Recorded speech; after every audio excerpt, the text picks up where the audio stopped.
Pessoal, só um momento que a gente está mandando a solicitação para o professor.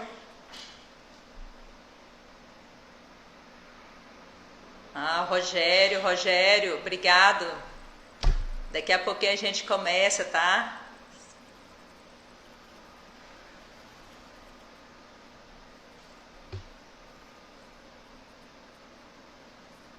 Só mais uns instantes, pessoal.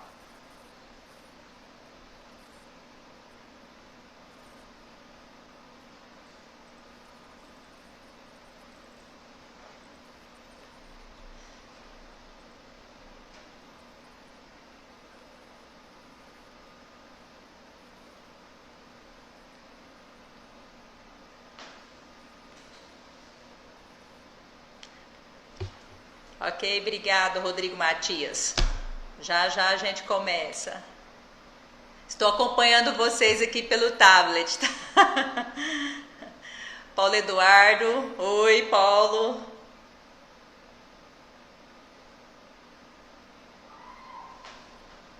Nada. Pessoal, só um instante aí que nós estamos entrando em contato aqui com o professor Renato. Já já a gente dá andamento na nossa programação.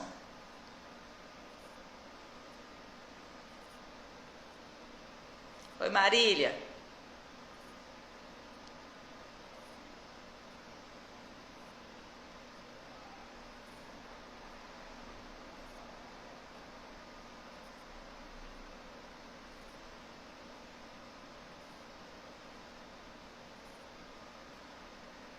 Oi, Lidiane, tudo bom? Seja bem-vinda.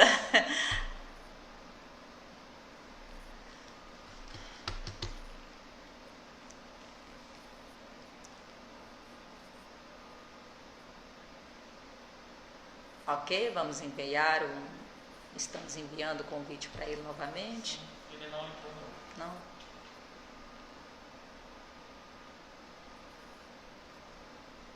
Oi, Carol. Só um momento que a gente vai começar, tá? Ricardo Tirone.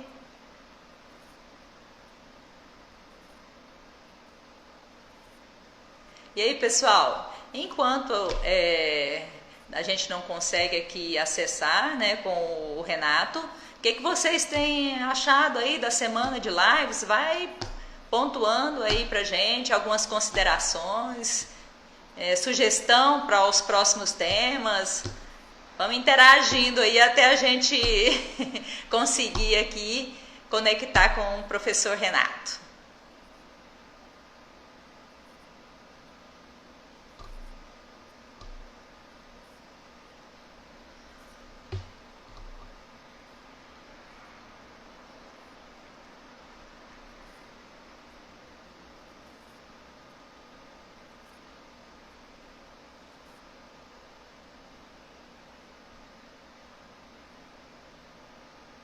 Cristiano, obrigada.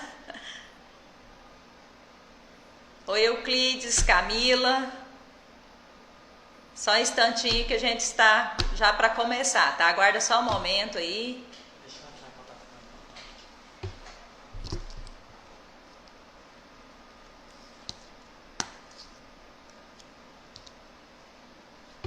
Entrou. Pode começar a apresentação. Olá, pessoal. Boa noite. Sejam bem-vindos ao Instagram da Escola Senai. Eu sou Eleusa Santana, Relações com o Mercado do Senai. Hoje, para dar andamento à nossa semana de lives, nós estamos com um tema aí de educação financeira. E hoje eu estou trazendo para bater um papo com vocês o empresário Renato Ribeiro, ele que é doutorando em administração financeira pela UFO, mestre em administração de empresas, especialista em gestão financeira, professor do Senai nos cursos de pós-graduação nas áreas financeira, orçamentária, logística. Professor Renato, seja bem-vindo, boa noite.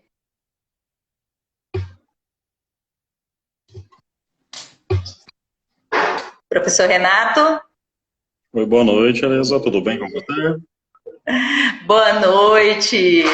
Eu estou bem, e você? Graças a Deus estou ótimo. Tá? Muito obrigado pelo convite, tá? Fiquei muito satisfeito e muito envaidecido.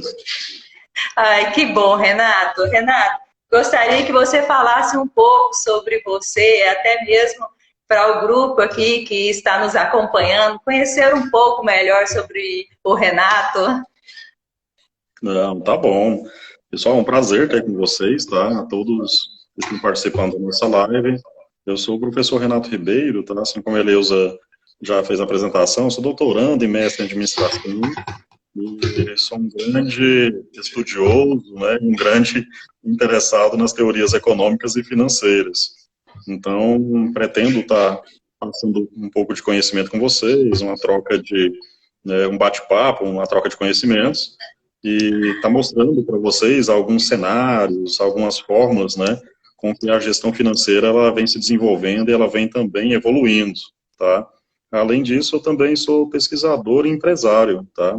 Nas áreas de finanças, economia e comportamento de mercado e também na parte de governança corporativa. Vai ser um prazer, Edeus, estar batendo um papo com todos aí, tá?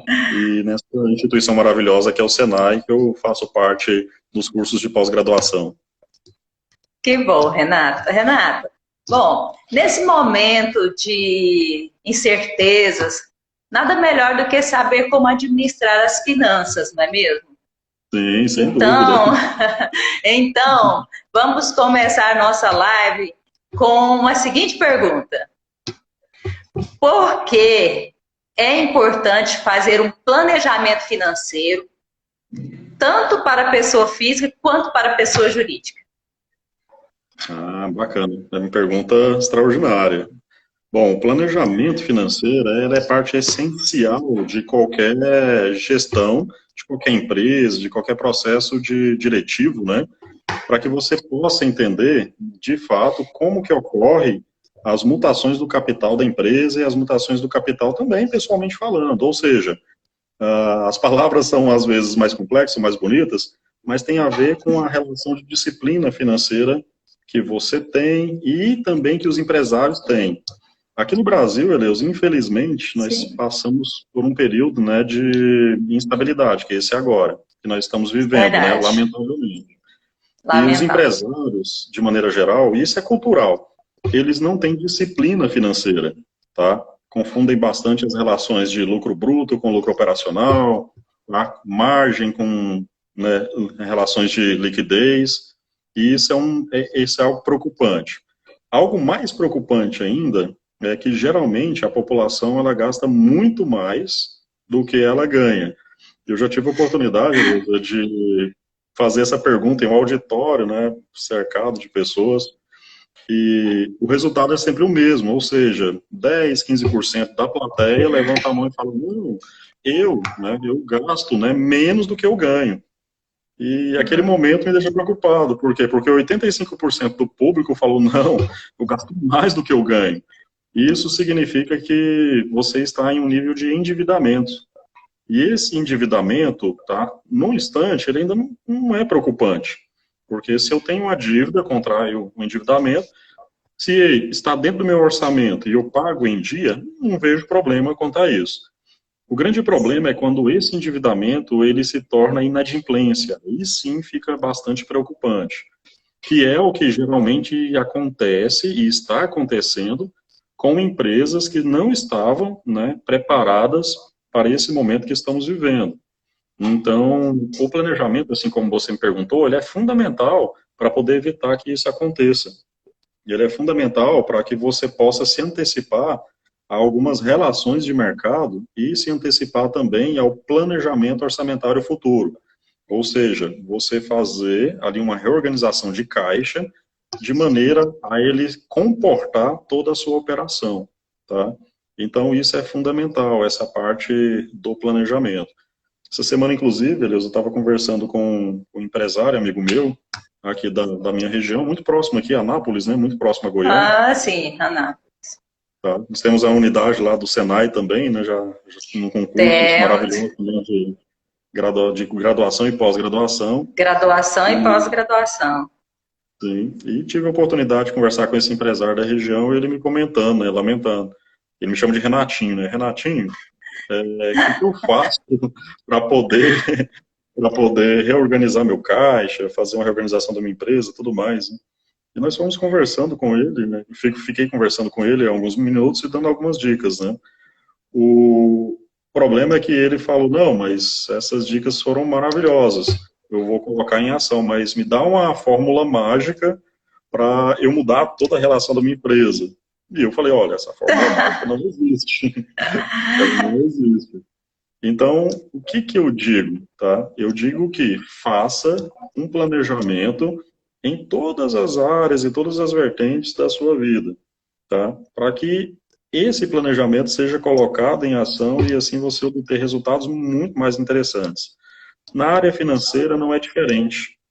Coloque na mesa realmente tudo aquilo que você tem de receitas, datas e possíveis, né? Possíveis outras fontes de receitas futuras. Cruze isso com as suas despesas. Separe o que é despesa fixa, o que não é despesa fixa, o que é essencial, o que não é essencial. E assim você começa a fazer um planejamento financeiro muito mais adequado, tanto pessoal quanto empresarial, ok? Mas quais são as dificuldades que essas pessoas têm para fazer esse planejamento? Antes de você responder, eu tenho uma consideração aqui do Cristiano. Ele está falando, hoje tenho uma meta de fazer minha reserva de emergência. É uma consideração, ele tem uma meta. Nós vamos dar uma dica para ele atingir essa meta, né, Renato? Claro, sem dúvida, sem dúvida. Bom, para você atingir essa meta, tá, Cristiano? A primeira coisa é você colocar no papel como que você pode, de repente, aumentar a sua receita ou, de repente, como que você pode fazer para adequar a sua receita. Por que eu estou dizendo isso, Cristiano? Porque, perceba, se você tem uma meta que ela é maior do que aquilo que você tem, do que seu salário, ou do que seus honorários, ou do que sua remuneração, o interessante é que você tente ali estar, né, você tente conseguir uma nova fonte de renda, tá? Porque se esse seu sonho, essa sua forma de entender, ela é maior que a sua receita, então, primeira coisa, vou ter uma fonte de renda extra, tá? Consigo fazer algo que venha me gerar mais receita nesse instante? Se a resposta for sim, isso vai se somar com a sua receita fixa. Ótimo. Então, você já tem um passo ali maravilhoso para você começar a fundamentar o seu planejamento de como você vai fazer essa aquisição. Se a resposta for não, você deve colocar aquilo que nós falamos anteriormente, tudo ali em pauta, tá? Do que você tem de despesas, para que você possa tentar reduzir ao máximo. E reduzir não quer dizer se privar, ok? Não quer dizer se privar. Reduzir quer dizer você se readequar à sua realidade dentro daquilo que você entende o que é essencial, ok? Então, isso é uma boa dica. Tivemos aqui a entrada também, só vendo do Alex, tá? Alex, grande amigo, Bruno Salgado também. Sejam bem-vindos, tá? Que bom, sejam bem-vindos. Tivemos aqui uma pergunta do Rodrigo. Ele colocou, professor Renato, investir em imóveis é um bom negócio? Imóveis sempre é um excelente negócio, tá, Bruno? Rodrigo, perdão. Rodrigo, porém, isso. Rodrigo. Porém, perceba, Rodrigo, entenda que esses investimentos em imóveis, eles têm que ser avaliados no seguinte sentido. Primeira coisa, você vai pagar esse imóvel à vista? É uma pergunta que geralmente a gente se faz. Tá? Se a resposta for sim, eu te faço uma segunda pergunta. Você vai se descapitalizar para poder estar comprando esse imóvel? Tá? Porque se você for se descapitalizar de maneira que você não vai ter ali caixa para a sua operação apenas pelo fato de comprar o imóvel, tá? Talvez não seria um bom negócio. Nós falamos que liquidez sempre é o melhor negócio. E o que é liquidez? É você ter um bem que você consegue fazer, tá? Dinheiro rápido nele, caso você precise, tá? Caso você precise. Imóvel não é o caso. Geralmente, quando você precisa vender, se dispor de um imóvel, você gasta algum tempo e você nem sempre vende por aquele valor que você imaginava a vender. É diferente de, vou te dar um exemplo, é diferente de estoque, tá? É diferente de gado, que ao preço de mercado, toda hora que você quiser vender, você vai conseguir. Então, se você está investindo ali, fazendo uma composição de individual, perdão, fazendo ali um arcabouço, né, em relação ao seu caixa, de maneira que você vai zerar para adquirir o imóvel, talvez não seria um melhor investimento. Agora, se você tem esse dinheiro sobrando, é uma oportunidade, que imóvel de fato sempre valoriza e é um patrimônio, né? Aí sim seria uma boa chance, né, de você fazer um bom investimento. Tem a segunda questão também, tá, Rodrigo?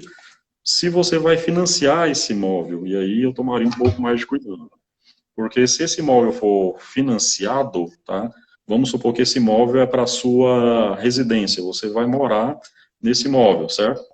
Aí eu te pergunto, tá, esse financiamento, ele vai comprometer quanto da sua renda, tá?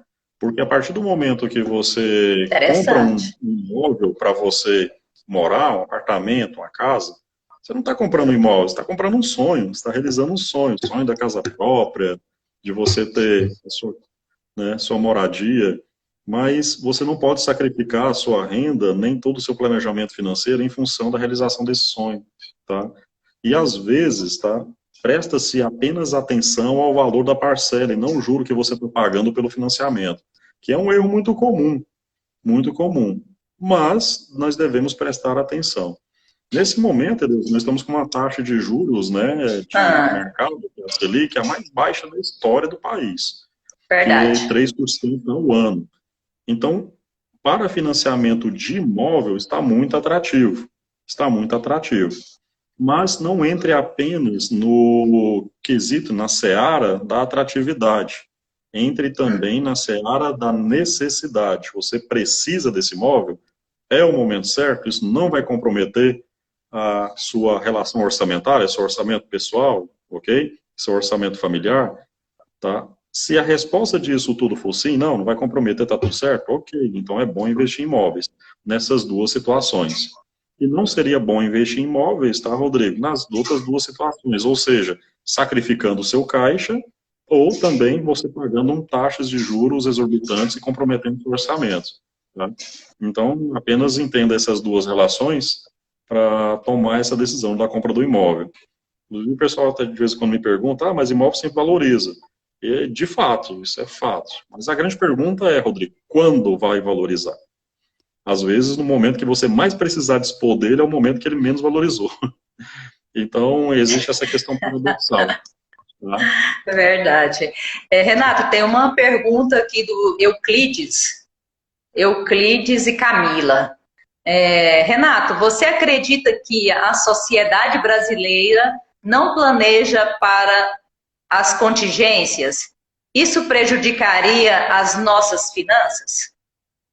Uma maravilhosa pergunta, né, que tem a ver, inclusive, com o que a gente estava falando aqui agora há pouco. Verdade, verdade.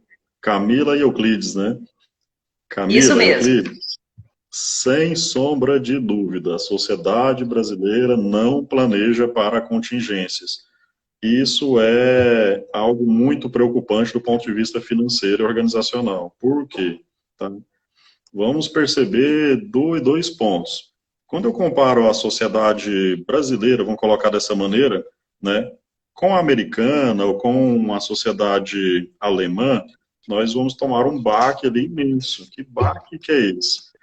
O americano, geralmente, ele tem a tendência de poupar 50% de tudo que ele ganha, tá? Ele tem isso enraizado, ele tem isso enquanto cultura, o norte-americano. O alemão, pasmem, ele tem, enquanto cultura, poupar 70% do que ele ganha. olha que coisa incrível. Nós estamos falando que se o Incrível. alemão ele tem um salário de 10 mil, ele procura ao máximo poupar 7 e viver com 3. Por quê? Então quer dizer que ele está ali juntando dinheiro à revelia? A questão não é essa. É que ele é tão preocupado exatamente com isso aí que você me perguntou, com contingência, que ele já faz ali a sua reserva financeira. Então, por que que nós, inclusive, vimos noticiar, tá, Eleusa, que a Sim. Alemanha foi um dos primeiros, né, a fazerem a liberação, né, nesse período agora de pandemia, né, foi o primeiro país Pandemia. a fazer essa liberação. Por quê? Porque eles têm uma disciplina imensa e outra coisa, eles têm caixa para poder suportar isso, que é vai de consoância com essa minha resposta. O brasileiro, tá, Camila, e o Clítis também, ele tem ali o feitio de poupar na região sul 3% de tudo que ele ganha, na região sul. Então, nós estamos falando que, geralmente, né, os moradores da região gaúcha, catarinense e paranaense, eles têm essa relação de poupar. Da região sudeste acima, nenhuma parte da sociedade poupa, de maneira geral, ok? Claro que isso é estatística. Não quer dizer que você fala, mas eu poupo, tá? Mas estatisticamente, Esse, o goiano, o paulista, o mineiro, ele não tem ele não tem esse esse hábito de poupar. Não tem. E isso prejudica as finanças, assim como você perguntou, tá? Nós tivemos várias empresas que, inclusive, fecharam, ou estão em processo de recuperação judicial, ou vários outros processos, né? Em função desse isso. não planejamento e em função dele não ter essa reserva financeira para esse momento que ele tanto precisou. E aí ele recorreu ao banco. E banco, geralmente, nesse período, ele se torna mais duro na análise de crédito. Porque ele é mau? Não, é porque o risco de mercado é muito maior. Tá? Então é uma questão de mercado mesmo. Tá? Espero ter respondido a pergunta de vocês, Camila e Euclides, ok? Ó, tem outra pergunta aí, professor. Vamos Meu lá. telefone. Estou olhando aqui a Jéssica também, né? A Jéssica, Jéssica, Jéssica. isso, a Jéssica perguntou, Renato, no cenário atual, continua sendo mais vantajoso investir no Tesouro Selic que na poupança? Jéssica, que pergunta boa, viu? O Tesouro Selic, Jéssica, está sendo aí um investimento não atrativo nesse momento em que a taxa Selic ela está extremamente baixa, tá? A poupança também não, porque se a taxa de juros ela está muito baixa, tá? Significa que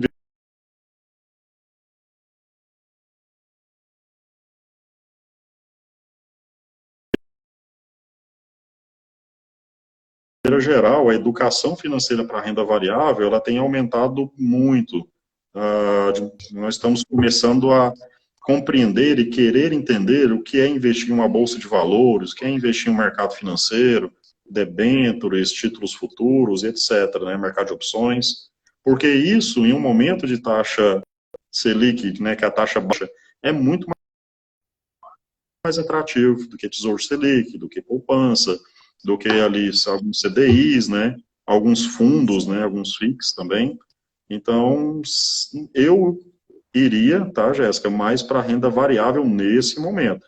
Obviamente oferece mais risco, mas oferece também uma melhor probabilidade de retorno.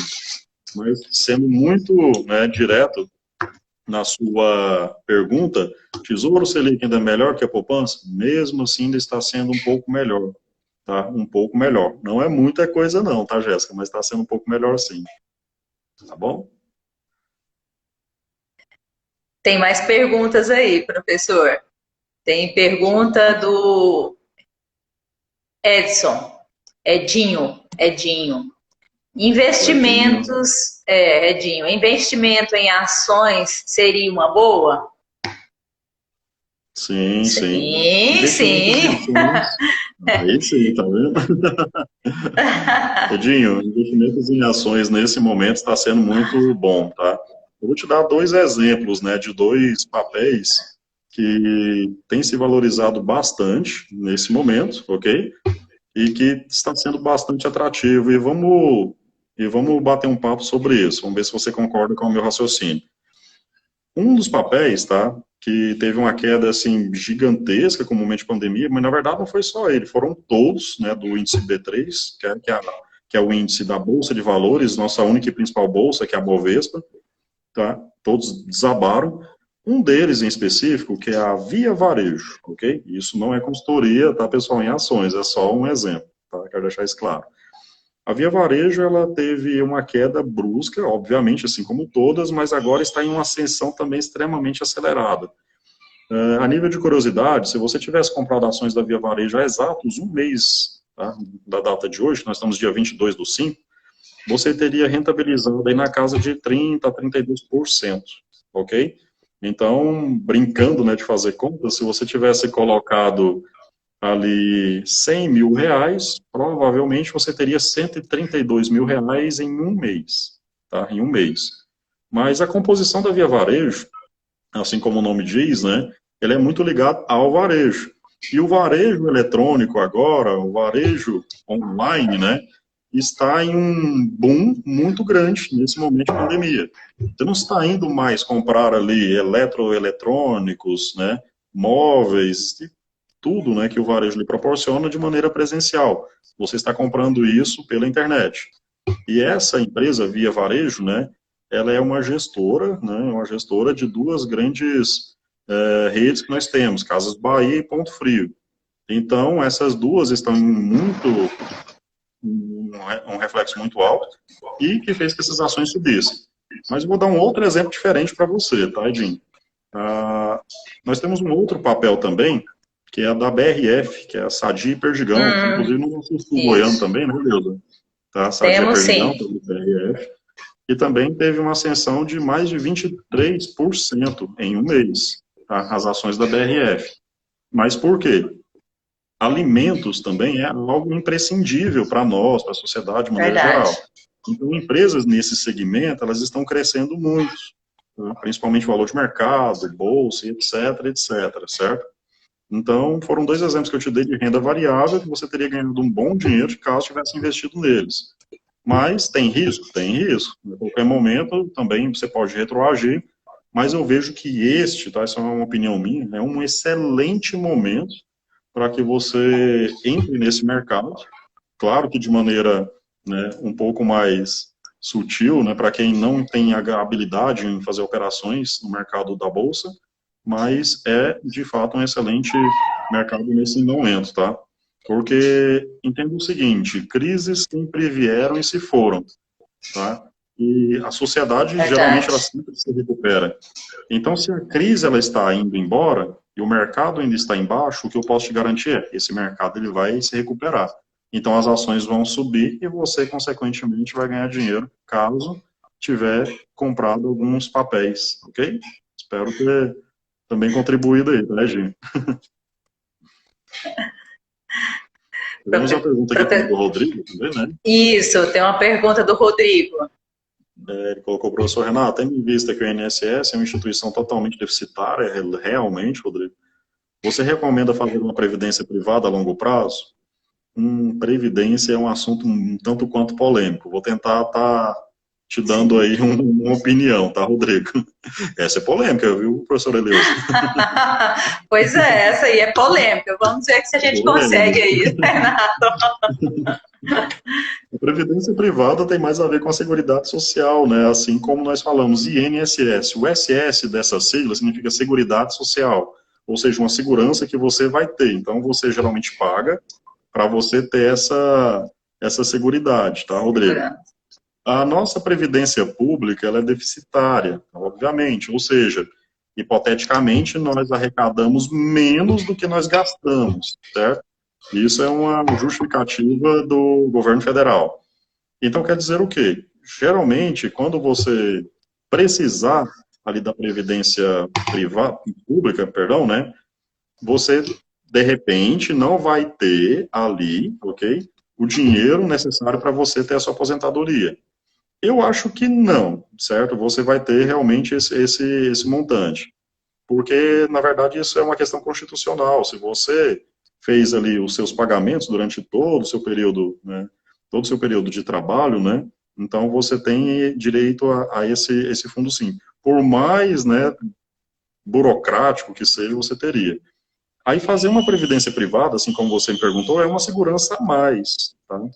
Então, se você tiver, né, condições de fazer, e de acordo com o que a gente falou no início, se isso não for afetar seu orçamento, e você entender que isso vai te trazer excelentes frutos no futuro, faça uma previdência privada também. Ela vai se somar à sua previdência pública e você vai ter uma aposentadoria aí com bem mais tranquilidade, né, e com um valor bem mais interessante. Né? Uma dica que eu dou nesse sentido. Tudo bem? Deixa eu ver aqui quem mais. Tem considerações aí do senhor advogado, doutora Adenerte, diz que o assunto, o tema da live é muito oportuno nesse momento. Obrigada aí pela participação, Adenerte. E tem uma pergunta aqui, Renato. Essa pergunta é do Ricardo Tironi. Qual seria a melhor forma de começar a investir para quem não tem nenhuma experiência? O que você diz aí? Ok, cara. Eu costumo brincar, Elias. Eu falei, gente, o pessoal me pergunta, o que é um bom investimento? Aí minha resposta geralmente é, eu não sei. Eu não sei o que é um bom investimento. Mas por que eu brinco quanto a isso? É porque se eu tivesse essa resposta na ponta da língua, primeiro, ou você pode desconfiar de mim, que é uma coisa errada, ou segundo, eu estaria milionário, certo? Mas agora, Ricardo, quando me perguntam o que é um bom investimento, eu falei, Ricardo, vamos bater um papo. Eu vou desenhar o seu perfil enquanto investidor, tá? Eu vou entender qual que é esse seu perfil, se você tem um perfil moderado, se você tem um perfil um pouco mais agressivo, se você tem um perfil um tanto quanto, né, conservador. E aí nós vamos fazer outras perguntas, ou seja, qual o montante que você pretende aplicar, tá? Quanto que percentualmente você estaria disposto a perder sem sacrificar sua renda? Não estou falando que você vai perder, é só uma pergunta no seguinte sentido. Você estaria disposto a perder 5% que você investiu sem nenhum problema? Tá?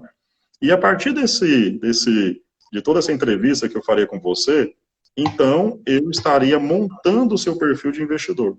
E aí eu conseguiria te sugerir, eu consigo te sugerir alguns papéis. Invista em fundos, invista um pouco em ações, invista no multimercado, invista no mercado futuro, mercado de opções, e aí por diante. Então, isso é muito particular de cada perfil. Eu, inclusive, estou fazendo uma pesquisa, né, até juntamente com a UFCA, a Universidade Federal de Uberlândia, pertinho aí de vocês, tá? E que vai demonstrar esse perfil do investidor goianiense e do investidor do Triângulo Mineiro, tá? Depois eu posso até passar... Que interessante! Depois eu posso até passar para a Eleusa, estar compartilhando também, juntamente com a Faculdade Senai Tumbiara. Mas, perfeito. Respondendo a sua pergunta, qual seria o melhor momento? Seria o momento em que você tivesse ali um capital à disposição para esse investimento.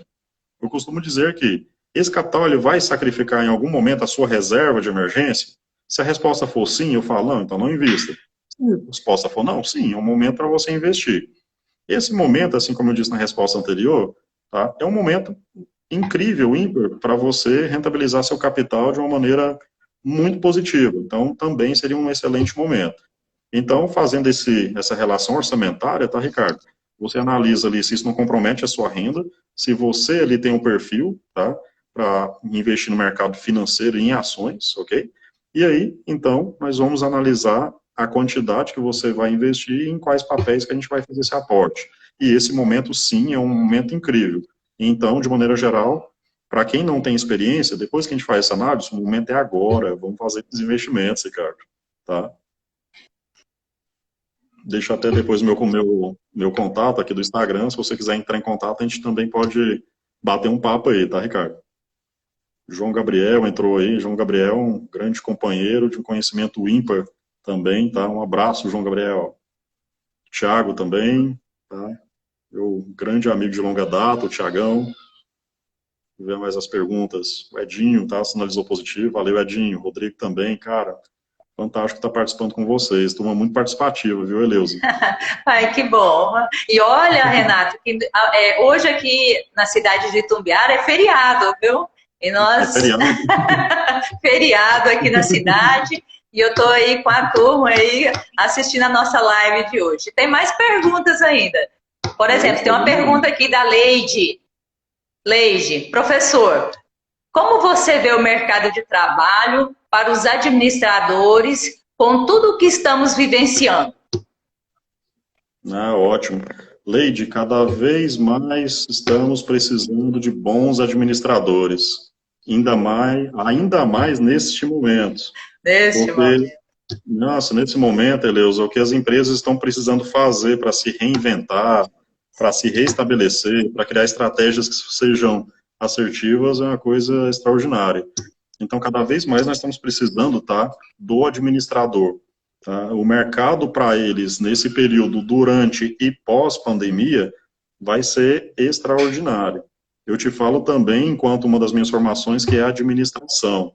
Tá? Sou administrador, né, formado e registrado no conselho, e cada vez mais eu percebo que a necessidade desse gestor na empresa vai ser fundamental. Por quê? Historicamente, o brasileiro, né, e os empresários brasileiros, eles não têm a formação como administradores, eles são comerciantes, eles são, de repente, ali, engenheiros, enfim. Então, eles foram pessoas que montaram empresas, se deram muito bem, tá? E estão caminhando, sempre caminharam por um mercado e isso deu certo. Mas nesse momento de reinvenção, de criar estratégias, planos orçamentários, planos de marketing e planos também de gestão, eles têm certa deficiência, tá? Então, ele vai precisar estar contratando uma consultoria de um administrador, ou um administrador fixo, ou um gestor para a sua empresa, ou em áreas diferentes, né, ou geral, ou em áreas particulares, para que ele possa fazer essa reinvenção da empresa, tá, para ele nesse momento e pós esse momento.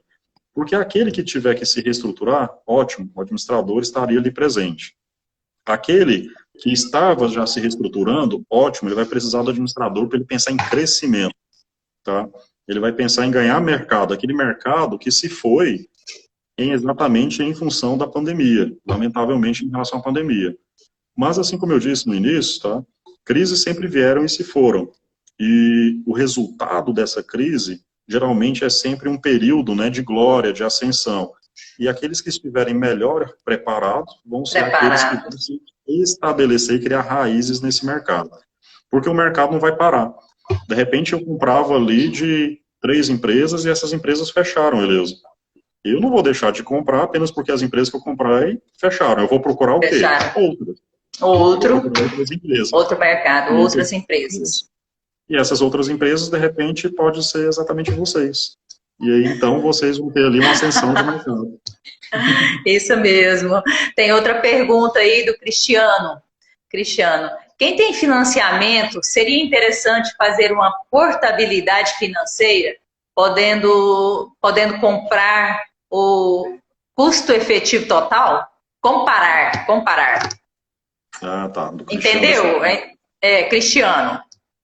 Deixa eu achar aqui, só para me deixa eu fazer a leitura novamente. Quem tem financiamento, seria interessante fazer uma portabilidade de financiamento, podendo comparar o custo efetivo total. Tá. Bem distante aqui. Eu entendi sua pergunta, Cristiano. Quem tem financiamento, então ele pode comparar ou trocar, enfim. Vamos entender o que é o custo efetivo total. O SET, né, a gente chama isso de SET, custo efetivo total. É o que você vai pagar ao final de qualquer financiamento, com todas as taxas, né, correções possíveis. Então, não é apenas aquela taxa de juros. É aquilo que você, de repente, né, contrata num financiamento de um veículo e o vendedor te fala, a taxa é 2% ao mês. Mas, na verdade, você deve procurar não é a taxa, mas o custo efetivo total. E quando você pergunta isso, você vai ver que sempre o valor é maior que a taxa. Por quê? Porque o IOF, as correções, né, e em alguns momentos o INPC estão embutidos ali. Então, talvez seria um momento, né, Cristiano, você entender qual que é o custo efetivo total dessa sua operação, para saber se você pode fazer ali ou uma renegociação, ou em alguns momentos até um processo revisional, porque baseado em que a taxa Selic, né, ela caiu, e ela é uma taxa referencial, tá, do mercado, com liquidação em tempo real, você pode pedir revisão no seu contrato de financiamento, demonstrar o SET, que é o custo efetivo total, e mostrar que nesse momento, como a taxa caiu, você tem um set menor. E, obviamente, tem total segurança de que você vai ganhar essa ação revisional e você vai ter uma redução no valor das suas parcelas ou no valor total do seu financiamento. Notavelmente, você vai conseguir fazer isso. Então, é um momento para você fazer essa reflexão, né, esse cálculo, e tá colocando isso aí à disposição do mercado, tá, Cristiano? É muito bom você prestar atenção sobre isso. E o gerente do seu banco mesmo, ele pode estar fazendo ali toda uma junção de comparativos, né, para poder te demonstrar. É uma das funções que ele tem, tá? Então, faça isso que com certeza você vai ter um bom âmbito, né, de respaldo financeiro e estratégico para tomar essa decisão. Olha, nós temos muitas perguntas aí, professor. Vamos lá. Michaele. Professor Renato,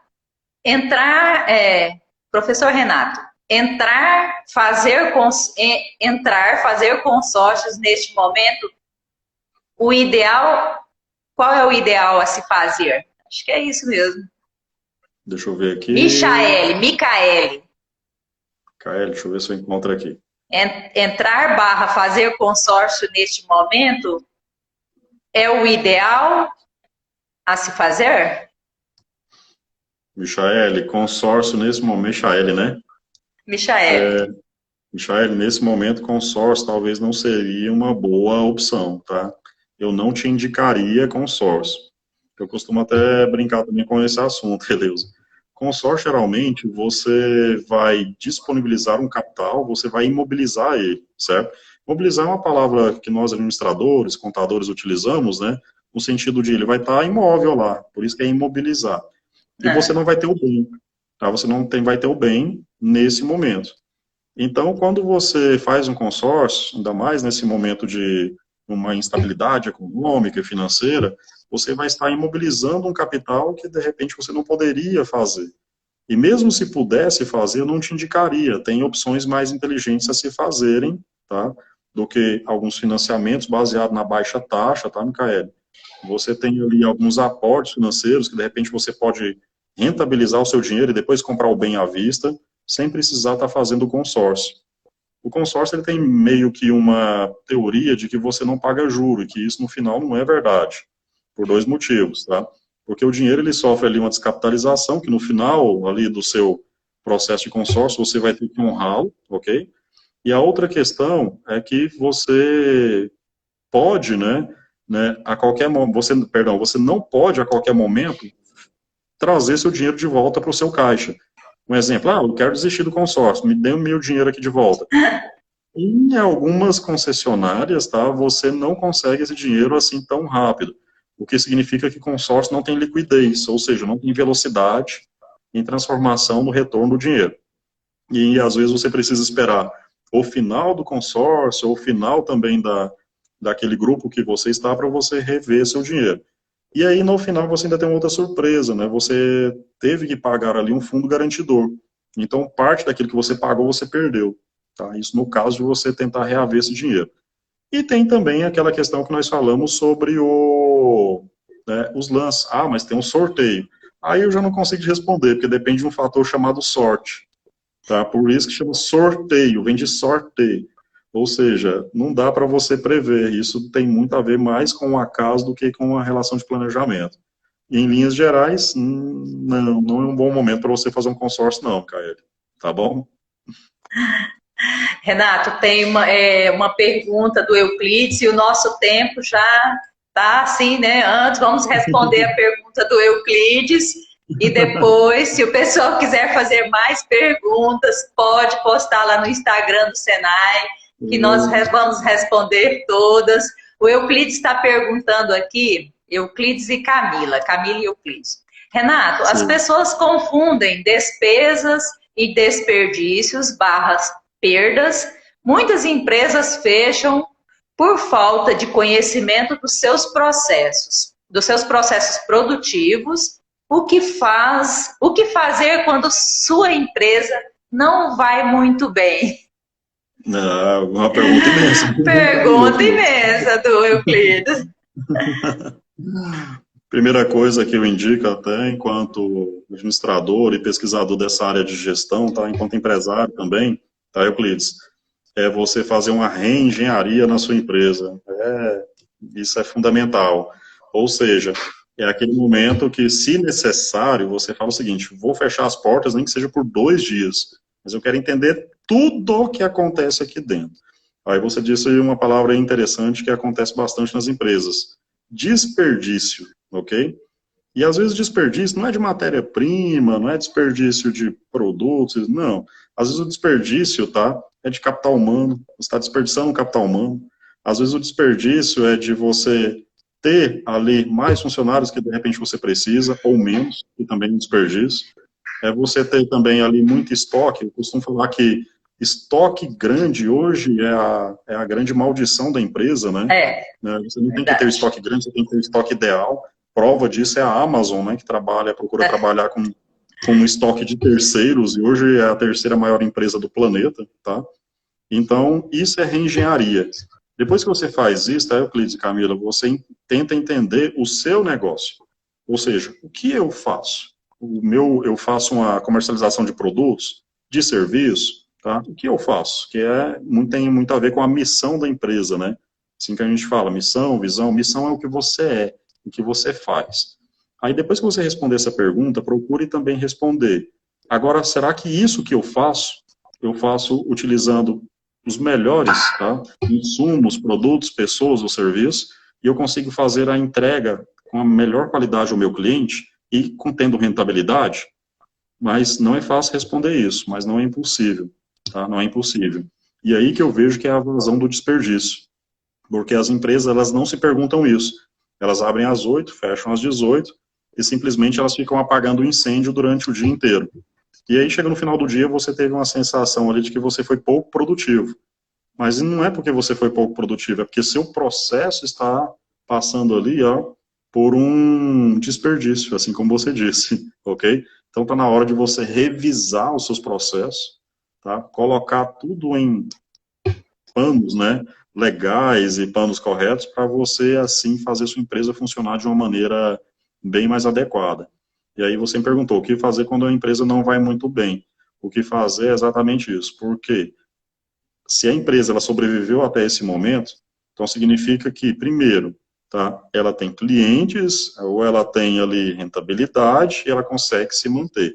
Se ela não vai muito bem, isso, estatisticamente, 80% das ocasiões, o problema está dentro da empresa e não fora. Ou seja, o problema não é a pandemia, tá? O problema não é o isolamento social, o problema está dentro dos processos da empresa. Então, é a hora de você fazer essa reengenharia, tá bom? Verdade. Renato, você tem sugestão de livros? Cita 3 livros aí sobre finanças, até mesmo para que a gente nós já estamos já nos finalmente, mas eu gostaria que você Finais, né? citasse aí para essa galera alguns livros aí sobre finanças. O que você indica? Claro. Indico sim.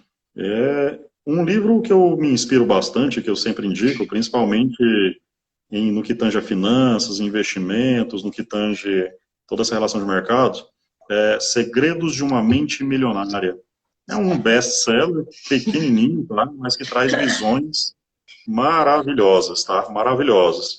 Um outro livro que eu sempre indico também é o Pai Rico, Pai Pobre, tá? Que ele vai demonstrar ali uma relação de envolvimento, de empresa, de sucessão, de desafios, né? E de reengenharia também, assim como eu respondi na pergunta anterior. Isso é um livro também que é muito inspirador. Porque nós temos outros livros, só que eles são mais técnicos, né? Que são consultivos. Ou seja, são aqueles que você vai consultar quando você precisar. E aí eu sempre indico o livro do Gitman, né? Ele chama Princípios de Administração Financeira, tá? O autor é o Lawrence Gitman, que é um livro extraordinário também, para quem quiser conhecer Ótimo. agora a técnica de um fluxo de caixa, de um plano orçamentário, análise de um valor presente líquido, análise de investimentos como com tomada de decisões, né? Custo de capital. Esse é um livro que vai trazer tecnicamente, né? E demonstrar isso para você também com uma maestria incrível, tá? São sugestões. Tem uma pergunta aqui, Elias, que eu até queria responder, eu estava vendo, do Lost the Sim, Method, Thiagão, tá? falando, Renato, em tempos de pandemia, é seguro prorrogar certas despesas, tipo cartão de crédito? Eu achei legal essa pergunta, porque Muito, muito pertinente. muito pertinente.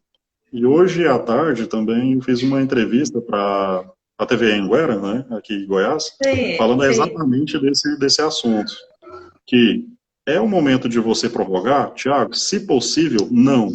Se você conseguir, mesmo se apertando, pagar o cartão de crédito de maneira integral e à vista, é a melhor escolha. Por quê? Porque no que tange a cartão de crédito, é um dos maiores juros que você paga caso você atrase. Então, é uma das despesas que você, se possível, não pode deixar atrasar, ok? Não pode deixar atrasar. Prorrogar seria algo interessante? Sim e não. Sim no sentido, você tem ali despesas pessoais, né, que são fundamentais. Alimentação, energia, água, etc., né? Então, se você não tiver como, prorroga o cartão de crédito. Mas entenda que uma hora essa conta também vai chegar. E quanto mais você prorrogar, maior a taxa de juros, tá? Que você vai pagar e mais vai comprometer o seu orçamento pessoal, tá bom? Ok, Renato. Renato, olha, nós já estamos chegando no final da nossa live. Eu quero agradecer imensamente aí você ter aceito o convite para estar aqui falando um pouco sobre finanças com a equipe do Senai de toda a região. Agradeço muito o pessoal que, quem quiser deixar perguntas no Instagram do Senai, posta lá que nós vamos responder vocês. E eu quero passar um recadinho aqui para vocês ficarem ligadinhos no nosso perfil, que na semana que vem teremos a primeira semana digital da indústria. Então, fiquem ligados, tá? Fiquem ligados que nós temos novidade. Renato, muito obrigada, obrigada mesmo por ter aceito nosso convite. Pessoal, agradeço a participação de vocês que estão com a gente aí até agora. Vamos fazer uma foto aí, postar nas redes, marca o Instagram do Senai Itumbiara, marca o Instagram do Renato. Renato, muito obrigada. Eu que agradeço, Eleus, estarei sempre à disposição, né, de você sempre que precisar. Fiquei muito feliz pelo convite e agradeço também ao Senai por estar me possibilitando, né, estar vivendo esse momento e estar compartilhando um pouco de conhecimento com todos. Muito obrigado mesmo, tá? Agradecer a todos os envolvidos Obrigada. também, a Kellen, que entrou, o Jefferson, Natiele também, né? O Edson, um Nós, grande nós parceiro sem temos, novidades. verdade, muito obrigada, obrigada a todos, pessoal. E aí, um bom final de semana para todos. Até mais. Obrigado, Eleusa. Um abraço, bom final de semana. Obrigada. Tchau,